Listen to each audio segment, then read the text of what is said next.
రాజకీయాలు ఎలా ఉన్నా వైఎస్ చంద్రబాబు, కేసీఆర్ హైదరాబాద్ అభివృద్ధిని కొనసాగించాలని తమ ప్రభుత్వం ఆ దిశలోనే వెళ్తుందన్నారు ముఖ్యమంత్రి రేవంత్ రెడ్డి. సిఐఐ ఆధ్వర్యంలో ఏర్పాటు చేసిన సమావేశంలో ముఖ్యమంత్రి రేవంత్ రెడ్డి గారు పాల్గొన్నారు. ప్రపంచ దేశాలతో తెలంగాణ పోటీ పడేలాగే ఉందని, తమ విధానాలు కూడా అలాగే ఉన్నాయని చెప్పారు రేవంత్ రెడ్డి. పెట్టుబడిదారులు, పారిశ్రామికవేత్తలకు అన్ని విధాలుగా అండగా ఉంటామని ముఖ్యమంత్రి హామీ ఇచ్చారు.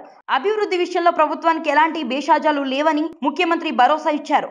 నగర అభివృద్ధి కోసం గత పాలకులు తీసుకున్న మంచి నిర్ణయాలను కొనసాగిస్తామని తెలిపారు.